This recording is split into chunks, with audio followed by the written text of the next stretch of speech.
Olá, meus amados irmãos, a paz do Senhor. Estamos aqui com o pastor Israel Alves Ferreira, quem eu quero cumprimentar com a paz do Senhor. A paz do Senhor, pastor Luiz, Deus te abençoe, é um prazer estar com você aqui nessa entrevista. Certo, também estamos com o nosso amigo Lázaro, nosso técnico aqui de áudio. Deus te abençoe, áudio e vídeo. Abençoe, irmão Lázaro. A proposta aqui é um podcast sobre a biografia. Estamos inaugurando esse projeto. Tenho certeza que vai alcançar muitas vidas. E hoje nós vamos começar com a biografia do pastor Israel Alves Ferreira, esse líder das Assembleias de Deus no Brasil e também aqui da nossa Bahia. Por que não dizer um líder internacionalmente conhecido? Vamos orar e vamos começar a nossa entrevista, nosso podcast Biografia. Desta vez, a biografia do pastor Israel Alves Ferreira. Pai querido, bondoso, nós te louvamos. Amém. Este é o dia que fez o Senhor. Regozijemo-nos e alegremos-nos nele. Que a tua bênção seja conosco nesse projeto da biografia dos homens de Deus, dos homens que causam impacto na nossa sociedade. Se conosco é a nossa oração em o nome de Jesus. Amém. Amém. Pastor Israel, são 20 perguntas. São 20 perguntas que nós vamos fazer ao pastor Israel. E não tem nada combinado. Ele sabe as perguntas, né? E ele vai responder assim, na lata. Vamos lá, pastor. Qual é o seu nome completo? E se o senhor tem algum apelido? Israel Alves Ferreira, minha família íntima me chama Zay. Zay. Quando e onde o senhor nasceu? Quando e onde o senhor nasceu? Sua data de nascimento e local de nascimento. Nasci em 21 de março de 1953, num lugar chamado Fazenda Conguinhos, com uma parteira, não foi no hospital, foi em minha casa. Um lugar chamado Fazenda Conguinhos, município na época de Santo Estevão, depois da cidade de Ipecaetá, que é a minha cidade natal, né? Ipecaetá, nessa região lá no sertão da Bahia. Isso já faz 72 anos. 70 e quantos anos? 72. 72. Naquela época não errava o registro, não é? Não. Porque naquela época tinha uma história do pessoal nascer e só ser registrado 5, 10 anos depois, não é o seu caso não, né? Não, meu pai era muito simples, mas muito organizado e muito verdadeiro. Ah, que bom. Então qual é a data mesmo do nascimento? 21 de março de 1953. 21 de março. Quem foram, pastor, ou quem foram as pessoas mais importantes na tua infância? Na minha infância tem 3 pessoas muito importantes. Meu pai, Agrário, minha mãe, Alcídia, e minha irmã, Amenaide, que era a irmã mais velha. Ela que me discipulou, que me alfabetizou. Ela era um pouco mais velha do que eu, mas ainda era adolescente, era professora na região. E meu pai, o homem que me ensinou todas as verdades. Nome sério. Meus pais eram semi-analfabetos, mas tinham uma sabedoria extraordinária. Tanto é que nós temos uma família hoje de 130 pessoas, mais de 130. Todo mundo está na igreja. Todo mundo é crente. Mas tem alguns que estão, tem 1 ou 2 que estão frio, mas continuam sendo crente. Então todos são crentes em Cristo Jesus, baseado numa matriz, uma base de um homem sincero, honesto, que marcou nossas vidas com a verdade. Que benção. Muito bom. Coisa linda, hein? Coisa linda. Infância bem estruturada. Maravilhoso. Qual é a lembrança, pastor? Qual é a lembrança que o senhor tem na sua infância, que impactou a sua infância? Uma lembrança que o senhor sempre traz à memória, que impactou a sua vida até o dia de hoje?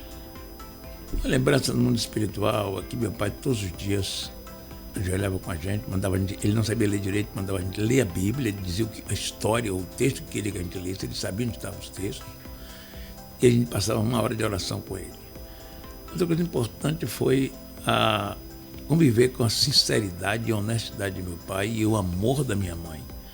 Minha mãe é uma mulher muito amorosa, muito cuidadosa com os filhos, meu pai era muito rígido, firme, em princípios e valores. Pois ele não sabe nem o que significa princípios nem valores, como vemos hoje, Era exatamente isso que ele ensinava a gente. Custava caro mentir, apanhava. E aquilo formou uma geração, nós somos todos servos de Deus, hoje todos são obreiros da igreja, meus irmãos todos, minhas irmãs alguns são esposas de pastores, e tem um sobrinho meu que são pastores, então nós temos uma família toda ligada em Deus. Ah, maravilha, maravilha. O senhor tinha, enquanto criança, algum sonho, alguma perspectiva de vida enquanto criança? Na verdade, quando eu era criança, eu queria ser médico. Ah, sim. Eu cheguei a me inscrevi no vestibular de medicina da UFBA. Mas naquela mesma oportunidade me apareceu um emprego. Foi assim que eu deixei de eu estava bem preparado, fiz curso científico. Eu era muito inteligente, modéstia à parte, conhecia muito de química, biologia, matemática, eu era um dos melhores alunos do curso. E naquele momento eu creio que eu ia passar no vestibular, mas surgiu um emprego, eu já era um jovem de 20 anos, 21 anos. Eu pensei, eu vou querer casar, então eu vou arrumar esse emprego, depois eu me informo. Então, aí acabei não indo fazer o vestibular, eu estava inscrito. Aí estava fazendo um curso para trabalhar numa empresa subsidiária da Petrobras, passei trabalhando nessa empresa. Ah, interessante. Isso então, enquanto que já pulou da criança para adolescente, para a parte jovial, né? Você falou do sonho, né? Enquanto criança. Mas eu sonho de criança, eu sempre pensei ser doutor, né? Seu sonho de criança, então, era ser médico, era ser doutor. Como é que era o relacionamento com os seus irmãos? O senhor falou que tem muitos irmãos, né? Como é que era o relacionamento? 8 irmãos homens, né? 5 mulheres. O relacionamento era entre tapas e beijos. Eu tenho um irmão mais velho que era malvado, claro, ainda é pastor hoje. A malvadeza acabou, né? A gente fazia malvadeza com a gente brincava. Mas também tem muitas brincadeiras. A gente nadava, atravessava o rio cheio, a gente nadava no lago, a gente brincava de montar em cavalo e correr atrás de ovelha, de brincadeira da roça, fazer carrinho de rolimã. Rolimã, ninguém rolimã tinha, de pneu de madeira que a gente fazia. E a vida era legal demais ser criança naquela época. A gente saía de correr na chuva, brincar na chuva, tudo virava uma brincadeira, aquele bocado de menino, tudo brincando. Então a minha infância foi profundamente feliz. Não tinha celular, graças a Deus. E foi uma infância brincando com as coisas, com a natureza, né? Sempre seguindo a orientação de meu pai. A sua experiência, então, essa experiência espiritual do senhor vem de família, mas o senhor teve algum momento na vida que o senhor entendeu em que o senhor aceitou a fé em Cristo Jesus? Houve esse momento de... Não. O que acontece? Quem nasce no lar cristão, é o meu caso também, quando a gente tenta fazer retrospectiva, a gente não consegue ver em que momento nós aceitamos de fato a fé em Jesus, né? Parece que já vem de berço e nasce crente. Como é que foi? Como que o senhor entendeu essa fé cristã na sua vida? Haja visto o senhor ter uma vida devocional desde criança, né? Quando minha mãe estava grávida de mim, ela se converteu. Eu acho que lá no útero eu levantei minha mão assim e disse, eu também quero. E quando eu nasci, nunca eu senti outra coisa, não sei ser crente, não tinha outro mundo. Meu mundo era ser crente. Não existia a possibilidade de não ser crente, porque nós não fazíamos nenhuma das brincadeiras que o menino do mundo fazia, não xingavam. Então nós não nos misturávamos, mesmo aquele tipo de gente que brincava só no que fosse útil. Quando tinha uma brincadeira que era indecente, a gente saía fora. Porque sabia que o papai ia perguntar quando chegasse em casa, a gente ter uma vida bem focada nas coisas espirituais. Na escola dominical, logo cedo, eu fazia teatro na escola dominical, eu cantava nos grupinhos de criança. Tudo isso era uma coisa assim bem espontânea, porque era aquilo que a gente aprendia todos os dias na nossa casa. Todos os dias tinha culto, todos os dias tinha louvor da harpa, todos os dias tinha a presença espiritual, a presença de Deus em nossas vidas. Então, acho que não teve nem tempo de dizer assim, teve tempo de converter. Eu fui crescendo em Cristo de tal forma que o Espírito Santo já estava em nossa vida. Legal. Então, e como foi o pedido de batismo? O senhor pediu, o pai ou a mãe que induziu o seu batismo, ou o senhor que pediu? Eu tinha 14 anos, eu ia falar em batismo na congregação. Eu cheguei em casa, falei, papai, eu quero me batizar. Se você é muito novo. Eu falei, mas é isso que eu quero para minha vida, eu quero ser crente. Aí ele levou lá para o dirigente aceitou, me batizou com 14 anos de idade.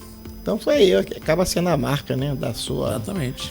do seu início oficialmente quando espiritual. Eu tomei a decisão, né? de me batizar, foi a decisão realmente de seguir permanentemente a Cristo. O senhor já falou que o senhor queria ser médico enquanto criança, mas houve uma mudança, né, na sua juventude. Então, o seu primeiro emprego foi qual o seu primeiro emprego? Qual foi o seu primeiro emprego? Meu primeiro emprego, quando eu comecei a trabalhar, foi de camelô. Camelô, interessante. De camelô. Depois meu pai abriu um mercado, eu fiquei gerente do supermercado, eu e meu irmão Elequim, meus irmãos. Foi para um fazendeiro médio, vendeu lá uma terra e comprou, fez um mercado, construiu um prédio próprio, fez um mercado. Eu trabalhei no mercado. Aí eu não era empregado ainda. Agora, meu primeiro emprego, depois eu trabalhei antes, não no mercado, trabalhei de camelô, daquele coisa de cearense, sempre trabalhei. Comecei a trabalhar cedo. 5 anos eu fui para a roça trabalhar, sempre fui trabalhador. E quando eu arrumei um emprego no banco. Meu primeiro emprego foi no Banco Nacional. Trabalhei de contínuo, depois tive um carro lá no banco, ajudava na fechar das contas do banco, tem tempo para fechar uma conta, era difícil, hoje tem computador. Passava um centavo, passava a noite toda fechando conta. Eu trabalhei no banco. Depois que eu trabalhei no banco, eu passei num concurso para um subsidiário da Petrobras, fez nesse concurso que eu estava para fazer o vestibular, entrei nessa empresa que montava fábrica de pneus e tal, e eu fui e trabalhei nessa empresa. Depois, eu estudei, já tinha passado no vestibular agora de economia, comecei a estudar economia, e veio um concurso para auditor fiscal do Estado. Aí eu fiz o concurso e passei e comecei a trabalhar lá. Trabalhei lá 8 anos, aí que veio a chamada. O senhor trabalhou então, antes do Ministério Pastoral, que nós vamos falar daqui a pouquinho, o senhor estava como auditor fiscal do Estado. Uma boa, excelente profissão. Emprego, excelente profissão. Muito boa mesmo. É o melhor salário do Estado da Então, Bahia. nessa transição aí, como se deu esse abandono, né? O senhor abandonou a função efetiva, né? O senhor era uma pessoa concursada, então ele é efetivo, né? Era como que se deu como foi essa experiência? Eu digo essa coragem, né? Para quem está assistindo a gente, essa coragem, né, de trocar o emprego público pelo Ministério Pastoral. Como se deu essa sua chamada, essa sua escolha? Eu trabalhava e estava na igreja, fui consagrado da Evangelista, do pastor Severino em Feira de Santana. Isso há 43 anos atrás. Consagrado Evangelista, e eu já tinha chamado para o ministério. Um dia, o pastor Rodrigo Santana, que era o pastor daquela época na igreja da Bahia, ele me ligou para mim. Ele mandou um recado para eu ligar, porque eu não tinha telefone, eu fui na cidade, eu liguei para ele. Ele falou comigo que tinha 2 campos na Bahia que eu ia para um deles se eu quisesse. Eu era vice-presidente da igreja de Feira de Santana, falei, o pastor Severino chorou até, pediu para eu não ir, mas falou assim: meu filho, se é teu destino, vai. Aí eu aceitei. E aí fui para Mata de São João. Quando eu fui para Mata de São João, como pastor da igreja, pastor presidente, aí eu peguei o carro, fui até o Centro Administrativo da Bahia, Secretaria da Fazenda, e eu assinei um documento pedindo demissão. Quando você sai de um trabalho, chamado naquela época estatutário, você vai para esse tipo de trabalho que você sai, não recebe nada, não tem indenização, não tem fundo de garantia, porque é um trabalho para só se aposentar, não é trabalho para sair. E eu saí naquela época, e renunciei tudo, fui fazer a obra e Deus cuidou de mim até hoje. Glória a Deus. O senhor já era casado nessa época? Quando eu fui ser pastor, quando eu casei com a Joilda, há 43 anos atrás, eu sabia que eu ia para o campo. Depois que eu casei, 2 anos depois de casado, aí chegou o momento que eu fui chamado. Conversei com a Joilda disse: vamos sim. Aí nós fomos. Vamos para o campo, ela concordou comigo, a gente foi trabalhar para Jesus. Então, na verdade, o senhor não casou com uma... Ela não casou com um pastor, ela casou com um auditor. Porém, ela sabia, de alguma forma, ela sabia que o propósito seu de vida seria ser pastor? Curiosamente, quando eu queria namorar com uma moça, que não foi ela, antes, mas eu fiz a pergunta: você casaria com um pastor? Eu não era pastor, e eu era até professor dela na escola, eu era professor de colégio também. Era professor de colégio, era professor de estatística naquela época. E ela era minha aluna. Então a moça disse: não, eu quero casar com você, não com pastor. Eu sei que você não vai ser pastor, você já tem sua profissão, você não vai ser pastor, mas eu sabia que ia ser. Aí nunca mais eu falei com essa moça de casamento, desapareceu. Quando eu encontrei Joilda, era uma menina jovem ainda, 17 anos, 16 anos, 17. Aí eu disse: você casaria com um pastor? Ele disse: você já fez a vontade de Deus. Se aparecer um pastor para casar, eu caso. Aí eu falei: é essa. Porque eu tinha um propósito, eu não ia enganar ninguém, dizer que eu sou auditor fiscal e tal, eu vou casar. E amanhã, antes de você pastor, ele disse: não quero. Não, eu disse: você casa com o pastor? Caso. Quando eu casei, ele já sabia que eu ia ser pastor. Eu não sabia quando, né? Era questão de tempo. Quando eu falei: chegou uma mensagem para a gente ir para um campo. Eu não sabia onde que era. Aí ela falou: estamos juntos, vamos lá. Aí veio Mato São João, ela era novinha, ela tinha 21 anos quando Joilda foi para o campo. Era uma garota, 21 anos. E o senhor tinha quantos anos? Eu tinha 30 anos. 30 anos. Eu fui para o campo ser pastor presidente. Então, aquele momento foi muito importante na minha vida, porque ela me ajudou muito e fomos juntos. E criamos uma parceria de amor e obra, que estamos aí esse tempo todo. Quantos anos de casado está completando esse ano, pastor? 43 anos. 43 anos. Daqui a 7 anos, boda de ouro, né? É. Uma grande festa. Boda de ouro. Para a glória de Deus. Bodas de ouro. E nesse relacionamento do senhor com a irmã Joilda, quantos filhos o casal tem?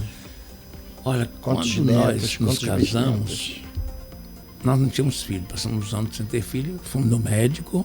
E o médico disse que Joilda não podia ter neném, que não podia ter filho.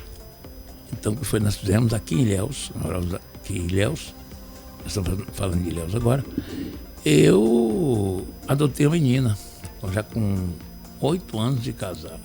Então o senhor adotou a menina porque o médico disse que o senhor não poderia ter filho. Não, o casal não podia ter filho. Joilda não poderia ter filho, ok. Aí eu coloquei no meu coração: se aparecer uma pessoa, eu não vou escolher. Essa pessoa vai vir a mim, não vou escolher. Eu falei com o Joilda: oramos, não vou escolher sexo, cor, de que família é. Quem for a pessoa, será nosso filho ou filha. Aí um dia, aqui uma irmã da cidade de Ilhéus, era uma muito influente aqui na cidade, e ela chamou a gente para almoçar. A gente foi almoçar na casa dela. Ela pegou a menina e disse: aqui, Deus mandou entregar essa menina a vocês. Ela tinha 8 dias de nascida. Ela já tinha feito o registro no cartório, porque ela tinha tanto poder na cidade, que ela fez o registro do cartório no meu nome de Joilda, pegou nosso dado, não sei como, e a menina já estava registrada no nosso nome. Interessante. E eu falei: ótimo, tá bom. Aí nós pegamos a menina e trouxe para casa, foi Joed. E essa menina foi um presente de Deus na nossa vida, porque nós não tínhamos filho. Quando foi, contando a história completa, isso foi em dezembro. Quando foi em abril, nós estávamos em Conquista, e o pastor Gesiel Gomes estava pregando aqui na cidade de Conquista, aqui na Bahia. E nós estávamos lá, e ela estava com a menina no colo, e o pastor Gesiel chamou lá do nome dela, irmã Joilda Ferreira.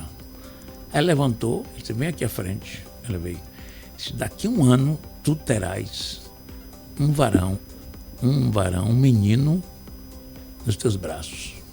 Isso em abril. Foi em março, Israel Júnior nasceu. Pensa. E foi uma coisa interessante. Quando nós, num dia que em Salvador, teve um evento que eu fui consagrar Júnior a presbítero. Júnior tem uma pessoa muito estudiosa da Bíblia e tal. Ele foi consagrado a presbítero. E ele estava lá, estava na escola bíblica lá em Salvador. Na hora que eu gritei: Israel Ferreira Júnior, Gesiel levantou e disse: eis que te digo, jovem, tu irás a vários países pregar o evangelho. Ele já está pregando lá no Canadá. Né? Ele já foi em países da América Latina aqui viajando. E espero que ele vá a outros países pregar o evangelho. Está profetizado. E aí veio o segundo, que foi Israel Júnior, e aí completou minha família. Graças a Deus, que Deus me deu 2 filhos e me deu primeiramente uma filha, que é a filha do coração e que nós amamos tanto quanto. E essa filha te deu... Hoje o senhor tem quantos netos? 3 netos. Minha filha Joel me deu Alice e Isabel. E meu filho Israel Júnior, Jezriel, o caçula. e deu o netinho chamado Samuel. Samuel, que benção. Pastor, vocês estão vendo aí a vida do homem de Deus, um nobre pastor, desde a sua infância. Tem essa vocação pastoral e obedeceu o chamado de Deus. Próxima pergunta, pastor. Como se deu, ou como o senhor se considera em termos de temperamento? O senhor se considera uma pessoa sanguínea, se considera uma pessoa fleumática, melancólica, ou o senhor... Colérico o senhor não é. Se considera uma pessoa colérica. Como o senhor se considera em termos de temperamento? Eu creio que meu percentual maior seja sanguíneo.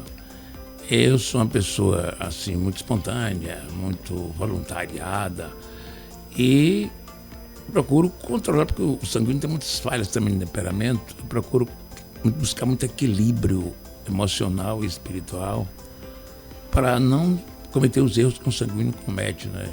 E fazer coisas, desistir, não ser procrastinador, não conseguir ir adiante, faz muita coisa ao mesmo tempo. Eu tenho tentação para tudo isso, mas eu tenho um propósito, tudo que eu começo eu vou até o final, e isso já me ajudou muito nisso. Hoje já consegui muitas coisas que eu, quando era jovem, fui construindo, e hoje já construí algumas coisas interessantes e não desisti de nenhuma delas. Pastor Israel Alves Ferreira, o senhor é um pastor, hoje pastor da Assembleia de Deus em Ilhéus. Então eu gostaria que o senhor resumisse. O senhor já contou o início do seu ministério. Quantas igrejas o senhor pastoreou? Então, em termos eclesiásticos, quantas igrejas o senhor já pastoreou? Inclusive, hoje, essa de igreja. 3 igrejas. Quando eu comecei meu ministério, eu fui vice-presidente da Igreja de Feira de Santana. Não fui pastor lá. Era o pastor Severino Soares, e eu fui vice do pastor Severino Soares por 2 anos. Era evangelista. E daí ele foi para o campo, primeiro campo, a cidade de Mata de São João, na região metropolitana de Salvador, uns 70 quilômetros de Salvador. Fiquei ali 5 anos e meio. Depois, um dia, Deus falou comigo para vir para Ilhéus. Eu estava entrando num banco, eu e Joilda, e consegui da galeria do primeiro andar do banco uma voz lá em Mata de São João, Ilhéus, e repetiu. E eu fiquei, meu Deus... Agora saí daqui, de repente eu não tinha vestido de Ilhéus ainda.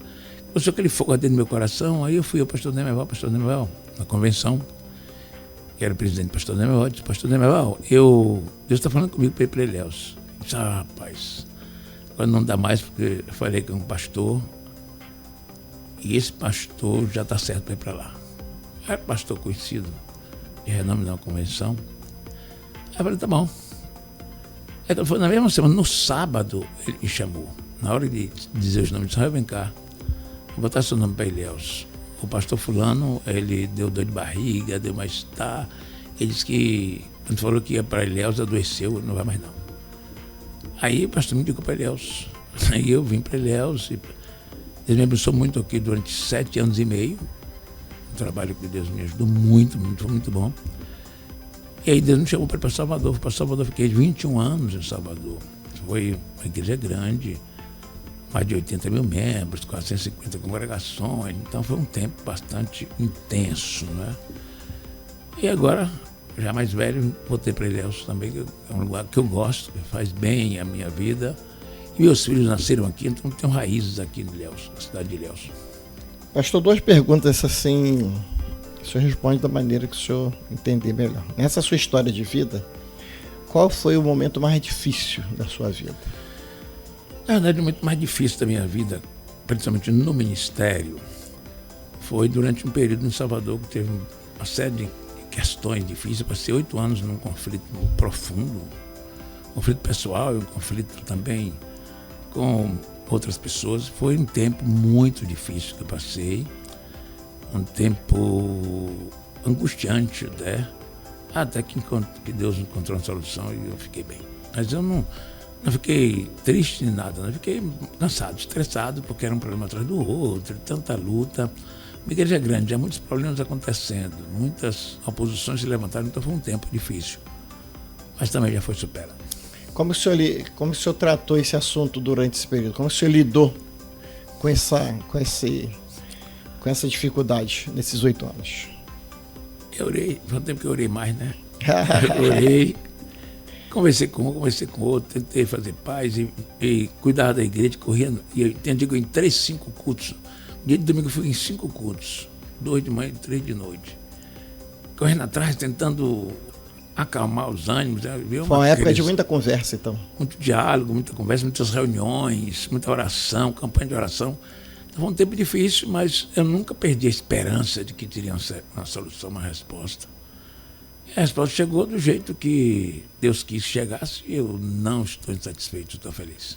O senhor ficou feliz, satisfeito? Sim, com certeza. Qual a lição que o senhor tirou desse episódio? Eu tirei uma lição importante da minha vida. Que toda a minha expectativa está em Deus e não nas pessoas. Todos nós que ajudamos pessoas, por exemplo, eu consagrei muita gente ao ministério, abençoei muita gente através de cargo, de ajudar financeiramente pessoas, de cuidar de famílias inteiras. Sempre fui de estar investindo nisso. E às vezes eu esperava que um dia que eu precisasse de alguém, que eles estariam comigo, mas não é assim.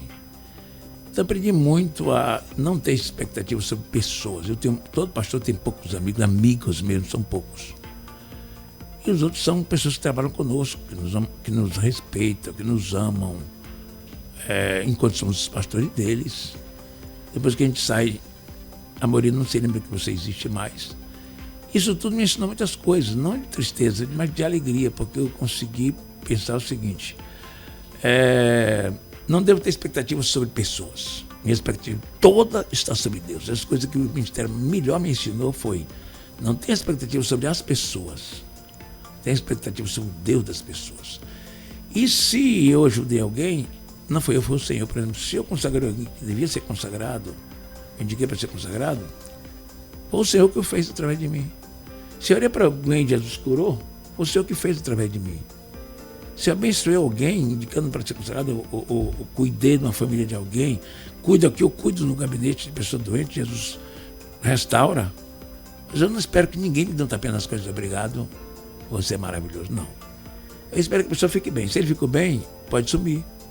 Porque, ou pode estar presente, pode desaparecer da minha vida, mas nunca mais falar comigo. Eu nunca espero assim, mas a fulano é ingrato. Não. Eu não tenho essa ideia de ingratidão, porque eu acho que eu faço as coisas que Deus mandou fazer. Então, eu sou um instrumento de Deus.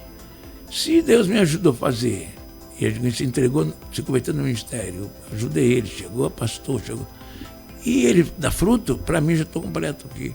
Ele nunca mais me deu bom dia. Quem é o Senhor da obra? Quem é que fez aquilo tudo? Eu só fui o vaso, o instrumento. Então, quando você tem essa visão, você vive muito mais feliz, muito mais tranquilo. Porque você fica esperando muito e não recebe nada. Ninguém te dá um abraço, ninguém te diz nada. Quando ele é abençoado, diz obrigado, tudo começou com você. Ninguém diz nada. E isso me ajudou a aprender muito sobre pessoas e sobre Deus. Então, o senhor sempre faz para a glória de Deus. Exatamente. E não gera uma expectativa de feedback das pessoas, ou seja, de retorno das pessoas. Agora, esse comportamento que o senhor tem é muito interessante porque faz com que você sofra menos, né? Ou seja, você até sofre, né? Porque somos seres humanos, né? Sofre, mas emocionalmente somos seres humanos. Mas sofre muito menos porque sabe para quem está fazendo e por que está fazendo. E isso tem um fator espiritual, que é real, que é Deus que faz, não sou eu.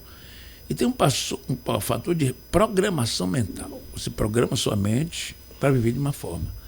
Então, eu fui aprendendo com essas coisas e programei minha mente. Deus programou minha mente, me ajudou a não sofrer muito com as injustiças, com as traições, com as pessoas se levantam, Deus, você abençoa a pessoa, calunia você, difama você. Mas eu penso assim, eu sou do Senhor Jesus e eu não tinha esperança mesmo sobre ele, eu só tinha esperança sobre Deus. Isso me faz viver em paz, não adoecer, não ficar aí diminuído, arrasado, chorando pelos cantos, brigando, me vingando, nada disso. Não precisa me vingar, não precisa brigar, não precisa dizer nada. Só precisa continuar fazendo a obra de Deus. Perfeito. Pastor Israel, o pessoal quer saber quais são os seus hobbies e suas paixões. O que causa impacto assim no seu dia a dia, quando o senhor consegue, né? Os poucos momentos que o senhor consegue relaxar. Qual é o seu hobby, qual é a sua paixão? Sabe uma coisa, minha maior alegria é ficar perto de Joilda. Ah, que coisa bonita. Minha maior alegria é estar com Joilda em qualquer lugar. E eu gosto de viajar. Gosto de viajar com Joilda para qualquer lugar também. Pode ser aqui num sítio, pode ser em outro país, pode ser... Gosto muito de Aracaju. Então eu gosto muito de viajar. Viajar na obra, viajo para fazer a obra também, prego em alguns lugares. Mas viajar com Joilda, passeando também, faço muito pouco passear mesmo. Só no fim do ano eu tiro alguns dias para passear com ela e tudo isso me dá muita alegria, muito prazer. Meus prazeres são simples, não sou complexo de coisas, não. De ter carro poderoso, fazenda, nada disso. Minha alegria é em Deus e em coisas pequenas. Por exemplo, estar com minhas netas, com meu netinho, ter um dia conversando com meus filhos, visitar minha família Ferreira, que são mais de 100 pessoas. Eu gosto dessas coisas bastante simples. Pastor Jael Alves Ferreira, certamente estamos sendo impactados, nossos ouvintes também estão sendo impactados pela linda história de vida do senhor. E eu pergunto ao senhor, se o senhor pudesse mudar alguma coisa na sua história de vida, ou seja, mudar aquilo que o senhor tem o poder de mudar, o senhor mudaria alguma coisa? Não, eu mudaria alguma coisa há 10 anos atrás, 15 anos atrás, no estilo de vida, que inclusive um dia eu fui surpreendido com o Joilda me dando um livro, porque nos meus primeiros anos de pastorado em Salvador, eu ficava dia e noite trabalhando, correndo atrás de muitas questões que estavam pendentes na igreja. E um dia, já uns 8 anos de pastorado em Salvador, eu estava viajando para Miami. Eu estava indo pregar lá naquela igreja de Boston, pastor Uriel naquela época. Ele me chamou para ir lá. E eu estava indo, e quando foi no aeroporto de São Paulo, o Joilda comprou um livro. Para mim, nunca me deu livro, o único livro que ela me deu. E aquele livro estava escrito assim, O Homem que Confundiu o Trabalho com a Vida. E eu, durante a noite, eu li aquele livro todo. Então, tratava de um editor americano que trabalhava demais. E ele se tornou workaholic, que ele viciado em trabalho. E eu li aquilo tudo, e ele ficou trabalhando tanto para ajudar os filhos. Quando ele chegou com 17 anos, os meninos dele tinham 17, 18 anos, ele chamou a mulher e os filhos para jantar. Ele tomou conta, disse assim, nunca a gente saiu para jantar, trabalho todos os dias. Hoje eu vou sair, passar 2 dias fora, almoçar com ele. Quando ele chamou, cada um já tinha sua programação. A mulher disse, não, eu vou sair com minhas amigas. Ele deu conta de que não tinha mais a família.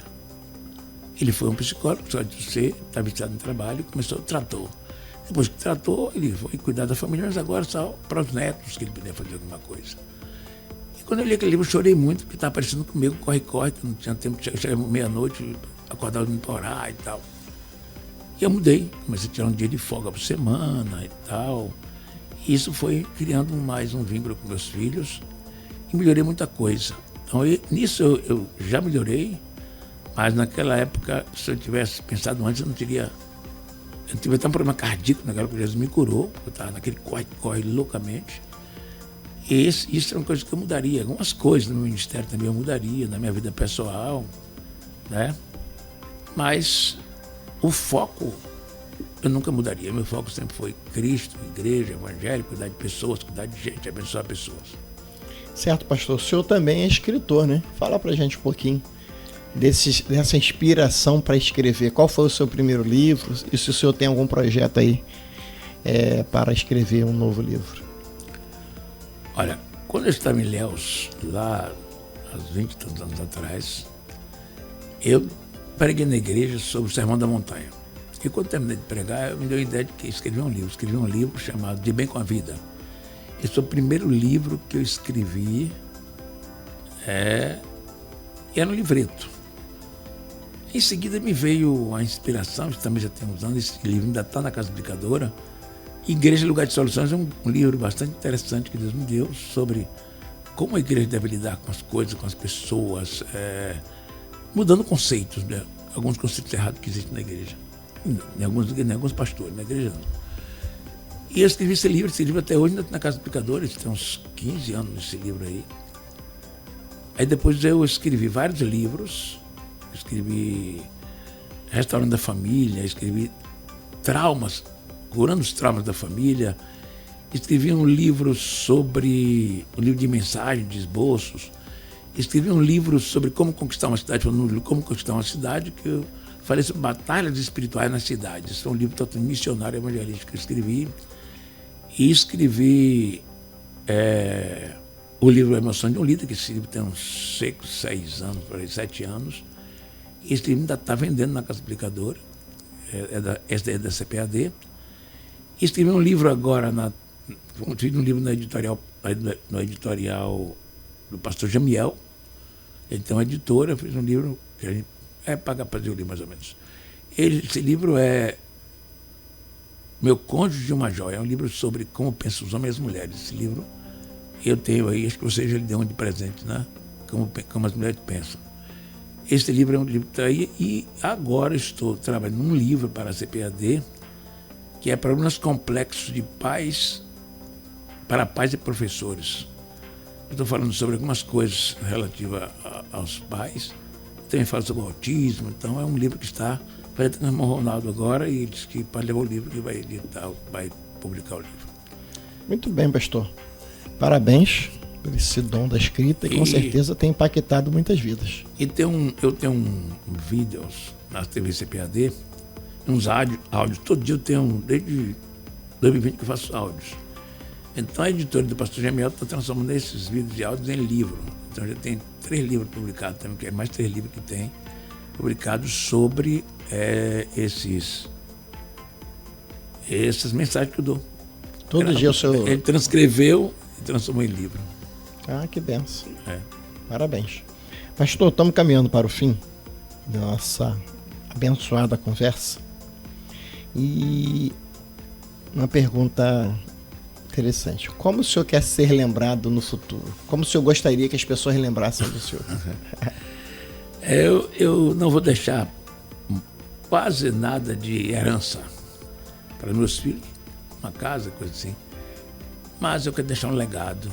Assim, por aqui passou um homem de Deus, um homem que fez a obra de Deus com amor, que nos deu um exemplo de pai, um exemplo de pastor, um exemplo de sinceridade, de honestidade, de integridade. Esse é meu sonho. E quando eu sair, jubilar, partir para a glória, que as pessoas lembrem que eu fui bênção na vida de alguém, que eu preguei Cristo. Não que era importante, grande ou poderoso, isso não, porque tudo isso é Jesus. Mas que eu fui um servo. Eu quero que seja reconhecido como servo. Isso eu sempre digo na igreja e de coração. Eu não quero ser reconhecido como um grande líder, mas como um pequeno servo que cumpri minha missão de ser pastor, de cuidar das pessoas, de ser pastor no sentido da palavra, que é isso que eu me esforço para fazer, porque pastor é cuidar, né? A emenda do grego, cuidar. Então, cuidar das pessoas. E é por isso que eu digo assim, eu me sinto mais pastor aqui do que em Salvador. Em Salvador tinha 80 mil membros. Então, quando é que eu vou cuidar de 80 mil membros? Eu era só presidente da igreja, corre para aí, pega aqui, pega lá, blá, blá, blá. Mas aqui eu tenho uma igreja menor, não é pequena, é uma igreja de mais de 10 mil pessoas, né, uns 8 mil membros. Mas é uma igreja que é mais concentrada na cidade menor, e eu atendo aqui, todas as pessoas que me procuram aqui, eu atendo. Um dia da semana eu atendo como psicólogo, outro dia eu atendo como pastor, no sentido da palavra, porque também como psicólogo eu atendo problema de casamentos, crises matrimoniais, como terapeuta de casais, eu atendo pessoas jovens, doentes, gente que está querendo se matar, suicídio, diversão, tudo isso eu atendo. Mas aí eu oro por todas as pessoas, não atendo como psicólogo. A psicologia é uma ferramenta, mas eu atendo como pastor e psicólogo. Na hora que termina, eu oro pela pessoa, leio a Bíblia, põe a mão na cabeça. Isso eu faço com todos eles que vêm ao meu consultório, descrente, crente, católico, tem gente que vem aqui, todo tipo de gente. Mas eu sempre oro por todos, e alguns estão na igreja. Isso é um trabalho muito pessoal. Aí também eu tenho os membros da igreja, a dificuldade da igreja, da administração da igreja. Mas isso eu tenho tempo para fazer isso. Não fica ninguém sem ser atendido, sem ser cuidado. Isso é muito bom. Então eu quero ser reconhecido como esse pastor que fui, que estou sendo simples, mas tratando com seriedade as coisas espirituais. Não quero dizer que pastor foi um pastor que não importava para nada, nunca deu importância.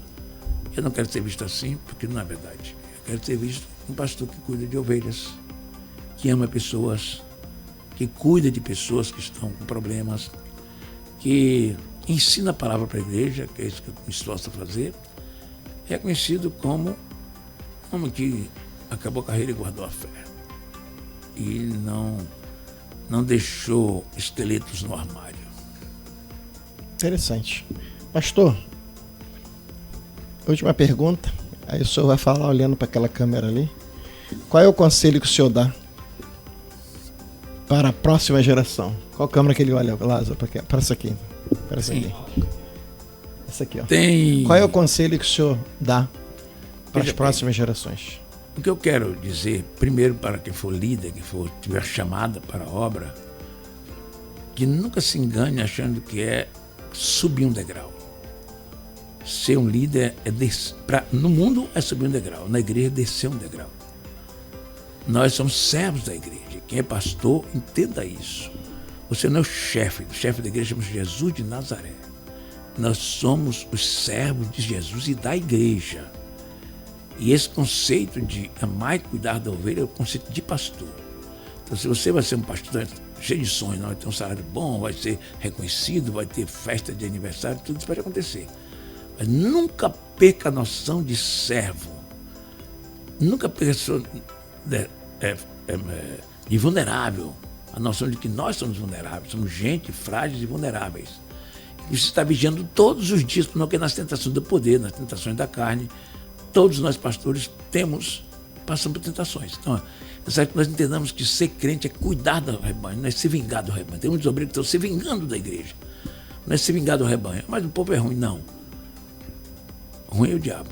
O povo é de Deus. E esse povo precisa ser cuidado. Então, meu conselho para os jovens crentes, servos de Deus, é fidelidade. Não deixe que o mundo te engane. Não deixe que a internet engane você. Não deixe que as seduções do mundo moderno te destruam. Todos os jovens da faculdade, a sedução está lá. Vai no colégio, a sedução está lá. Nas ruas, na internet, você pega o seu celular e o mundo está aqui dentro. Os filmes, a imoralidade, a pornografia, o pecado está também na sua mão. Com o mesmo celular que você tem, também pode ter mensagem, pregação, coisas boas. Se você escolhe ver as coisas ruins da internet, o problema é seu, não é da internet. Porque também na internet tem coisas boas, maravilhosas. Então faça escolhas sábias. O segredo da vida está nas escolhas que nós fazemos e na prática dessa escolha. Escolha servir a Deus, então pratique isso. Escolha ler a Bíblia, pratique isso. Escolha aprender mais de Jesus, pratique isso. Escolha ser fiel, haja o que houver, como Daniel, como José, para você como uma jovem crente que vai enfrentar o mundo lá fora, faça como José, como Daniel, seja fiel. Daniel propôs no seu coração não se contaminar. E minha palavra para você, não se contamine com esse mundo, porque Jesus breve vai voltar para arrebatar uma igreja pura, santa e imaculada. E nós, pastores, também não chegamos às coisas deste mundo.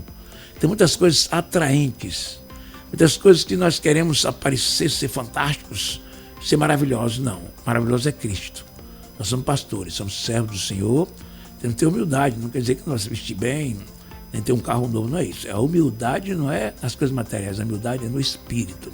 É o quebrantamento, é o conhecimento que Jesus é o Senhor, que Ele que manda, que Ele é o Senhor de tudo. Que nós somos apenas servos e servos frágeis, vulneráveis, como um vaso de cristal.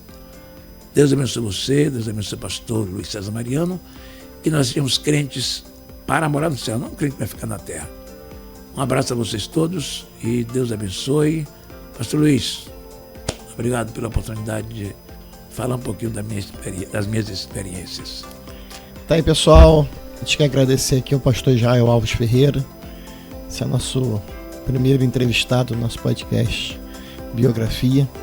Quero dar os créditos aqui ao Lázaro. Deus abençoe. Muito obrigado ao Lázaro, nosso engenheiro de som, operador de som e vídeo aqui na Assembleia de Deus em Ilhéus. Também a Assembleia de Deus em Ilhéus, onde o pastor Israel está pastoreando já há 7 anos, no segundo momento, há 7 anos. Então, que você siga aí as redes sociais da igreja, você siga também as redes sociais do pastor Israel, e lembre-se, o caminho é viver para Deus, é viver para Cristo. Um abraço e Deus te abençoe. Amém.